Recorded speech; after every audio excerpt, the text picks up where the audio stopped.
My fiance ran off with the guy she cheated on me with. Now she's broke. Ooh, karma. Ooh. Hello, everyone. Writing this on mobile. Please forgive formatting errors. We forgive you, OP. I won't. Sophia doesn't forgive you. I don't forgive you. I was in a decade-long relationship with the person mentioned in the title.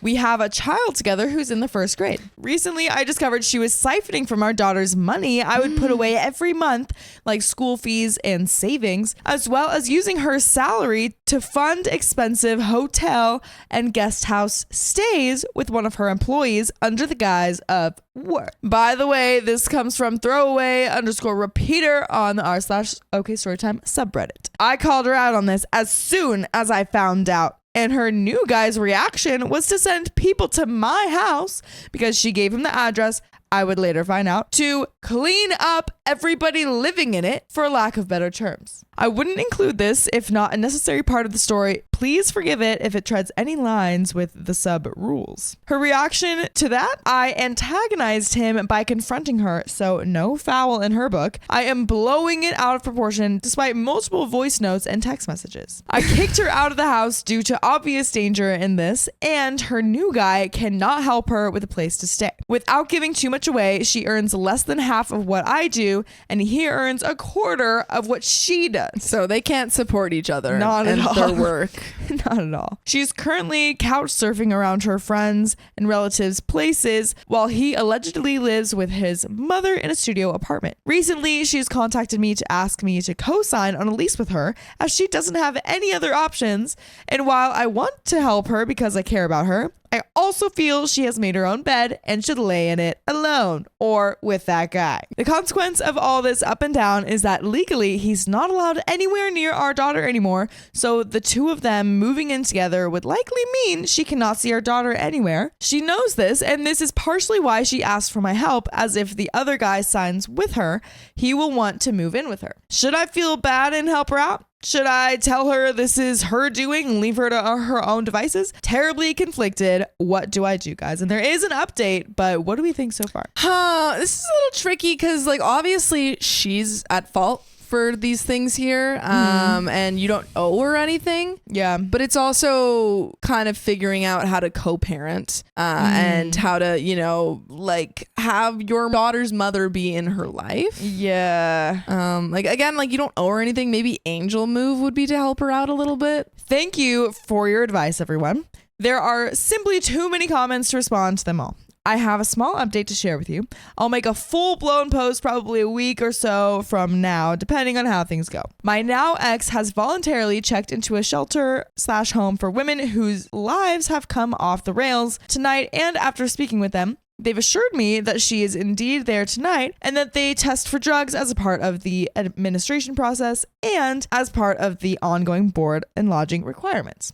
It warms my heart somewhat that she understands that she needs help. This covers the roof over her head temporarily and makes sure she is on the straight and narrow for the next while. I think it may be too late to salvage our relationship and trust, but I wish her the best in recovery. That's a very mature way to look at it. And I'm glad that she's getting some help. Me too. And that it's not necessary that he's the one that helps her. No, you can find help other places. Exactly. Lastly, someone here has reached out to me who knows me in real life, as this story is a big deal in my local community. Whoa. That's crazy. They've pointed out that the AP junkie whatever is indeed among the comments here, and I hope he too is learning from the responses of others about being a decent human being. Ooh, whoa. He's here? He's here. He is in the room. He's in the room with us? We summoned him? Update number 2. Today was a frustrating one. It was the restraining order hearing, and he, AP, didn't turn up to court. Dude. Oh, yikes. It's important to note that while I have an interim order against him, we have to complete this stage of the process to get a 5-year, 10-year permanent order instated, as the interim expires at the end of February. Judge insists that there is not enough in the dozen voice notes, 4 call recordings, and 7 pages of pretty explicit text threats to deliver a verdict in absentia and set another date for April so he can be allowed to test his side of the story. Basically saying that there isn't enough information to charge him without him being, because he's not there. He didn't show up. I see. So it's probably enough to charge him, but he's got to be there. Yeah. For those of you who have asked about calling the cops or going the legal route, this is why I have zero faith in my local justice system. Personal note to you, homewrecker.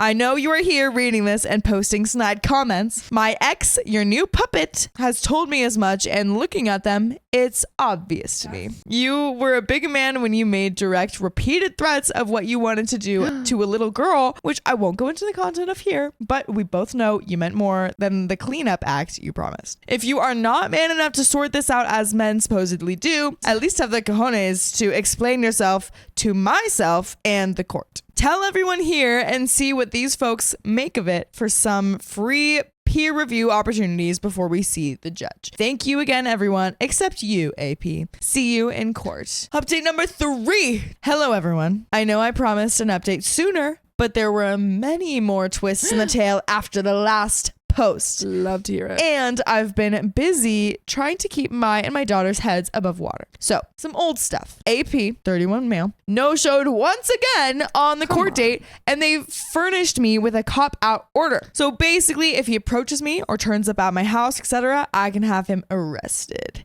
No actual punishment handed out, and this was a month ago. Ex convinced a friend, this will be important later, to co-sign a lease with her a few miles away from my residence, and she and the AP moved in together 2 weeks ago. Ooh. So she like tricked them, basically. Yeah. All right, and now for the new wish stuff. AP was thrown out and nearly arrested after lashing out at her violently, believing me to be trying to woo her back via text. AP has told a mutual friend between us that I was texting his new girlfriend / my ex all manner of flirty and provocative things.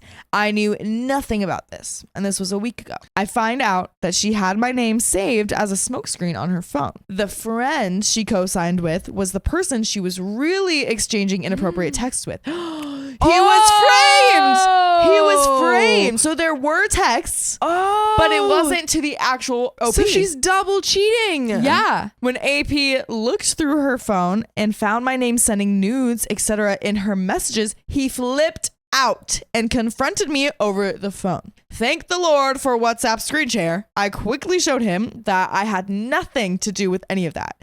The friend she co-signed with proposed marriage. She accepted, which she insists is, we just met each other at the right time. Which she wants me to believe was a week after breaking up with AP. Unfortunately for her, it is not difficult nor illegal for me to find out who is on whatever property's paperwork. I suppose, in essence, she was seeing someone behind my back for at least 2 years and used this other junkie as something to get caught out on deliberately while waiting for myself and that junkie AP to potentially seriously maim or worse each other while she eloped into the sunset with this other bloke and our daughter. I don't know what to make of any of this. I thought I was recovering really well until I got wind of this, and now the levels of deceit are hurting me something awful. All the nights of eating canned beans and bread, sometimes not eating at all, so our daughter could eat decently every night when we supposedly didn't have money. My ex was never hungry, which I found out was because she was eating full meals at swanky restaurants before coming home from late shifts. All of it was because she was spending money in our joint accounts on 2 different dudes. So oh my gosh. She was also spending their money. Yeah. So not only, I was thinking she was like, getting these affair partners to pay for her food, but she's using their money while they're starving over here. That is despicable. Cheat. That is insane. When you have a young daughter too. Yeah, and you don't care about her at all. Yeah. Oh, wow. I don't know, guys. I might be back with another update. I might not. But thank you all for your advice, criticism, and opinions. I've left out some context on the money trouble. Our ex had signed our daughter up for some of the best extramural activities with my blessing, with some of the most reputable places in the country. karate, ballet, etc., which is expensive. She paid none of those bills, barring the initial month's payments from a joint account using my money. She didn't contribute a total of 10% to the fund, and she drew cash, which she said was to pay for those. The owners of those schools are now after me for the money, which is in the dozens of thousands. No. Oh my goodness. I have instigated legal action, but until that happens, I'm on the hook for the entire balance. Hope this explains it. So we have edit number 2, more context around the DM comments about, but she's right. It was your choice to do all that for her. I don't have any family in a 20-hour drive radius anymore. Her family disowned her and threw her out years ago to start with. We had some real hard times not long after our daughter was born because of an economic crunch in my country with no rising wages to combat that. I know it was my choice to help build the two of us up, but when I didn't have gas, train, or bus money, I was walking to and from work to feed someone who stayed home and looked after our baby, something I still see as a fair half of the bargain. Okay, I can see that. Yeah. You know, taking care of the baby, that's a lot of work too. Yeah, absolutely. That said, 13 miles there, 13 miles back in rain, snow, sun, whatever, no matter how sick I got, 7 days a week because I needed the extra shifts. I didn't eat well for those horrible 7 months. Times were that bad. I never did it to say, but I did this for you. It was always, we earned this for ourselves. For her to do this to me and our kid at this point, knowing what the heck I'd put myself through to get us here, getting her the cushy job she has today, it grates me. Sorry for the rant, but that it was your choice too, she also used those words, argument tells me how dead in the water we might be as a global society. Wow. It's just man, taking down his whole viewpoint on humanity. Yeah, he's like, That's so everyone sad. freaking sucks, man. Yeah, I'm so sorry, like OP. you're doing as much work as possible. Yes.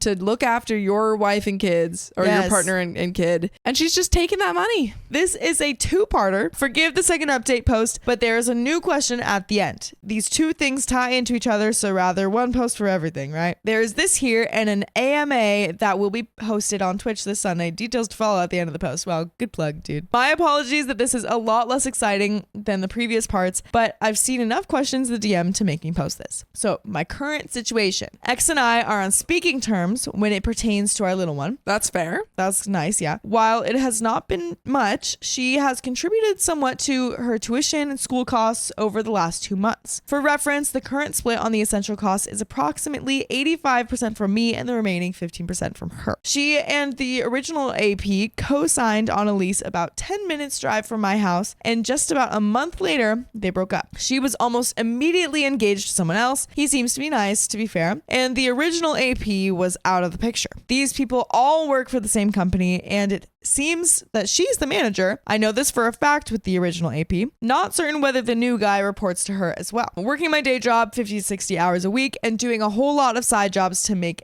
ends meet and full-time parenting while she's living her life on the other side. Yeah, she's not helping at all. And every time that you wouldn't even want her to be around your kid because she would just put your kid's life in danger. And she's only contributing 15% of the finances while he's putting in so much work to make that 85%. Admittedly struggling, but a lot less stress than I have. We're getting back on our feet slowly but surely, but this is soul crushing to say the least. I've basically lost all the money I'd earned in the past 16 years through all of this and her constant response. And her constant response is, but it was your choice to support me. That is so messed up. So messed up. So oh my goodness. messed up. The new question is, I found someone else that's so nice. Okay. All right. Okay. All right. Look it up. We were an item from 2010 to 2014, and we're just in 2 very different phases of life at the time. And now we're back together, and she's been wonderful, helping support where she can mentally, emotionally, and even financially on occasion. Of course, I pay that back as soon as I can each month, and she doesn't want to hear no when I ask her not to pay certain things or go above and beyond for myself and my child in making our lives easier, even though she has her own kids. She's literally been paying off some of the bills behind my back, and it's so sweet. It scares me because I don't know affection like this. Is it PTSD I'm going through? By the way, something so sweet that you could do is join us live every weekday at 3 p.m. on YouTube. Just tap our profile. Just tap it. That's all you gotta This is do. great. We had to go through all of that mess to get here. The ex does not want my new person meeting our kid, but wants her new fiance to be involved. What do I do with this? I suppose what I really want advice on is, while I am infinitely grateful for her as a person, keeping my mind straight in her assistance with everything else, she says it's just money and that she doesn't care about it. She just wants me back at my best to focus on us, but I feel somewhat uncomfortable with it as I don't like feeling as though I owe someone. How do I lay down some boundaries with my new person doing such wonderful things for me? Would that spoil things between us? I think that you can just say like, hey, I really appreciate everything that you do. I just never want it to feel like I'm mooching off you or anything. Right. Yeah. But that is the end of that story. That was a lot. A lot of story. A lot of story. But we'll see you next time.